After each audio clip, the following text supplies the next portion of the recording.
All right, guys, so what we're going to be talking about here is we're going to be talking about something that is known as implicit differentiation. Now, to differentiate something like we've talked about before just means that we're going to take the derivative. In order to understand what implicit differentiation is, we're going to look at an equation from a slightly different perspective. And this isn't overly difficult. There's just one part that I'll really ask you to pay attention to that should hopefully make everything make more sense as we kind of move forward with this implicit differentiation. So when we're looking at any sort of function, there are two different types of functions that we have. And one of them is actually a function, the other one might not be. So I guess I shouldn't use the word function necessarily. But what we need to talk about first is what an explicit function is. Now, an explicit function is simply a function that you're really used to seeing, like y equals x to the third plus 3x squared, or y equals the cosine of x plus 4, or something like that. Those are all explicit functions because you explicitly know what y is equal to. In this problem, in pretty much every equation that you look at that is explicit, the y value is all by itself, and the x value or values are on the other side of the equal sign. And if they are not, then you can get the y all by itself just by using algebraic manipulation, like a single y. So that's what an explicit function is, and that's the type of function that you've looked at in the past. You should know what they look like because we've seen them various times throughout all of your math classes. Almost every equation you've always looked at was an explicit equation or explicit function. Okay? Now, an implicit equation, notice I didn't use the word function, but an implicit equation is an equation simply that has x's and y's mixed together, and the y's are still the dependent variable and the x's are the independent variable, but there's no way to isolate the y so that you have a single y in your equation. There would just be no way to do it. And you can see an example here. We've got y plus x equals y squared plus 2 times x squared. Those both represent different values. The problem is that when we look at these, there's no way to get the y all by itself. That's why we call this an implicit equation, because it's implicitly implied, if you will, that y means something else. Now, the y in these equations, and this is where people get a little bit confused, the y in every one of these is a function. We just don't know what that function is. What I mean by that is y might be any of these different things that we have here. It might be 3x squared plus 20 sine of x. That's a function. Y might be e to the 90210x. That might be a function. We don't know what it is, and we'll never know what it is. And this is the part that people struggle with a little bit with implicit differentiation. Yes, that is a function. Yes, if I were to look at it in an equation, I would say, oh, y might be this. But we don't know what it is, and we'll never know what it is, but we still treat it as if it were a function of x. And so if I were to ask you, what is the derivative of y? Well, we don't know what that is. Y could be anything. We just know that it's something that has x's in it. And so if it's something that is equal to something that has an x in it, then the derivative of y, we would write it as, okay, I know that I'm going to take the derivative. I know it's going to be equal to something with x's in it, but I don't know what it is. So every time I take the derivative of y, I simply write dy dx in its place, saying if I knew what the function was, then I would take the derivative here. But I don't know what the function is, so I'm just going to write a dy dx in its place. Okay, so let's take a look at each of these to make sure we understand how to take the derivative of these implicit, the y values in these implicit differentiation problems, because we're going to have to take the derivative in just a second. So the first thing that we do is we realize, okay, this is something like x squared plus 3x minus 4 squared. To take the derivative of that, we would bring the 2 down, leave the inside function alone, and then raise it to the first power and then multiply by the derivative of the inside. But we don't know that that's what the function is for sure. So instead, to take this derivative, we bring the 2 down and we say, okay, I'm going to leave the y, I don't know what it is, but I'm going to leave it there, to the first power, and then we multiply by the derivative of what y would be. So in this case, it would be 2y to the first power, or just 2y, times dy dx. Or if I had y to the third, think about it. I would bring the 3 down, leave the inside function alone to the second power, and then after that, I would multiply by the derivative of what y is. So I'd have 3y squared times dy dx. Now, one mistake I see a lot that I want to make sure that you avoid is people bring the 3 down and then they want to write dy dx squared.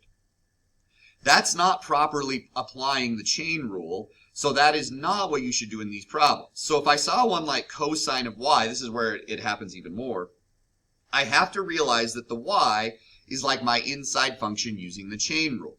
So the derivative of cosine is negative sine, so I'd have negative sine of y, and then I would multiply that by the derivative of my inside function, which would be dy dx. So that's my derivative there. So again, the reason why we can't take the derivative of this function yet is the y's and x's are mixed together. And so in order to do these problems, then this is kind of nice because people really like steps that they can follow when they're trying to solve problems. This is no different. There are 4 steps that we can use to take the to find the derivative. Okay? Step number 1 is we're going to take the derivative of every term on both sides of the equal sign. That means I'm going to take the derivative of y, of x, of y squared, and 2x squared, and we'll do this in just a minute. Step number 2, and if you're watching the video, write, pause it and write these steps down, because I'm not going to give you the time necessarily to do that while I'm making the video. But anyway, step number 2 is move any term that includes a dy dx. Now, including a dy dx simply means that anywhere in that term there is a dy dx written down. So any term that includes a dy dx, we're going to move that to one side of the equal sign, and every term that doesn't, we're going to move to the other. Okay? And usually, you don't have to do it this way, but usually I like to move the dy dx terms over to the left. But we don't, either way works. Step number 3 is from whatever side you move the dy dx to, you're going to factor a dy dx out of each of those terms. And we'll see how that works in just a second. And then step number 4, you're going to isolate the dy dx, and that almost always means dividing by everything that is in the parentheses. So let's work through those steps on this problem. Step number 1 is we're going to take the derivative of all the terms. Well, we just talked about what the derivative of y is. It's dy dx. So my very first thing I write down is dy dx in this problem because that's the derivative of y. Plus, the derivative of x is 1. Then we just talked about the derivative of y squared is 2y dy dx. And then the derivative of 2x squared is 4x. Now, one thing that people sometimes say is, well, why do we have to write dy dx after the y's, but we don't write anything after the x's? And the reason for that is, again, x is the independent variable in this problem. That doesn't change just because we have x's and y's mixed together. So if I'm looking for dy dx, I don't have to worry about taking the derivative of something with an x in it. That already has our independent variable. So step number 2 has us moving all the dy dx's over to one side, and I generally like to make that the left-hand side. So I do that here by moving 2y dy dx, that's one term because it's separated by a plus sign, a minus sign, or an equal sign. I subtract that entire term over to the left-hand side. Then as you can see, I've moved the 1 over to the other side of the equal sign by subtracting 1. If you do this correctly, every term on the left-hand side should have a dy dx in it. So what we do now is we factor that dy dx out, and we've got dy dx times 1 minus 2y equals 4x minus 1. And then the last step is to get that dy dx by itself, so we divide by what's in the parentheses. And there's almost always at least something multiplying dy dx. Usually it will be separated or enclosed, if you will, by parentheses. And this is our derivative. Now, it looks a little bit different. Number 1, it's got x's and y's mixed together, which always means that we're looking at something that's a little bit more complicated. But it still tells us the same thing. This still tells us how to find the slope of the tangent line if this were our equation. Now, your calculator will not graph that, okay? You can't get your calculator to graph it.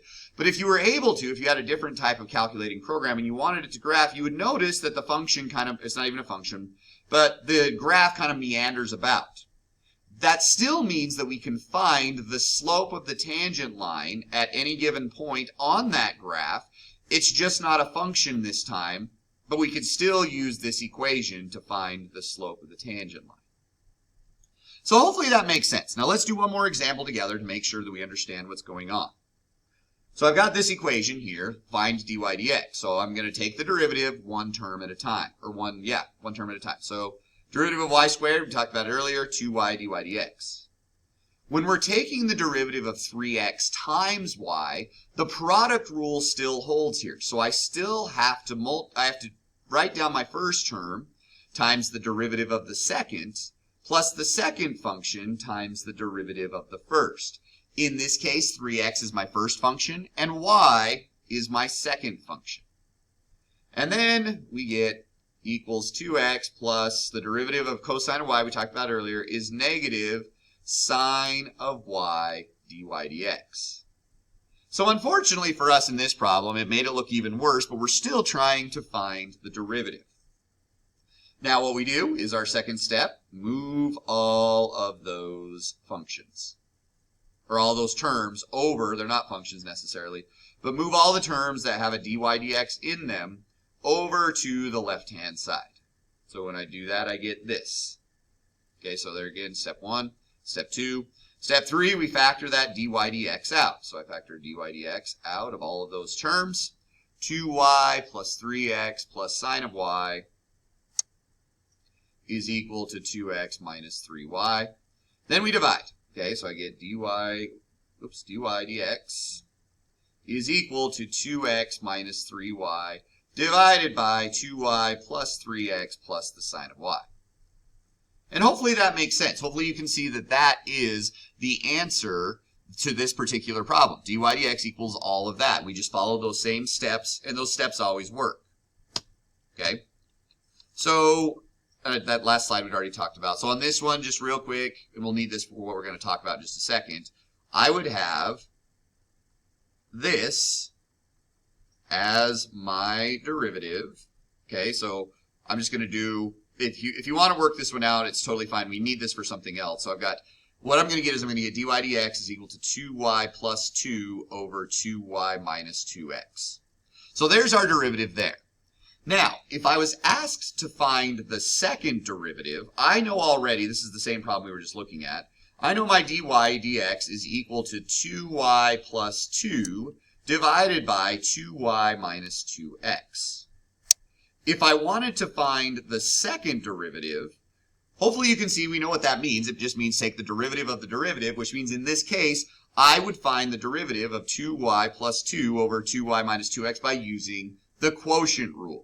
So I write down my bottom function first, then I multiply that by the derivative of the top, minus what's on top, times the derivative of what's on the bottom. Again, notice every time I take the derivative of a y, I write dy dx after it.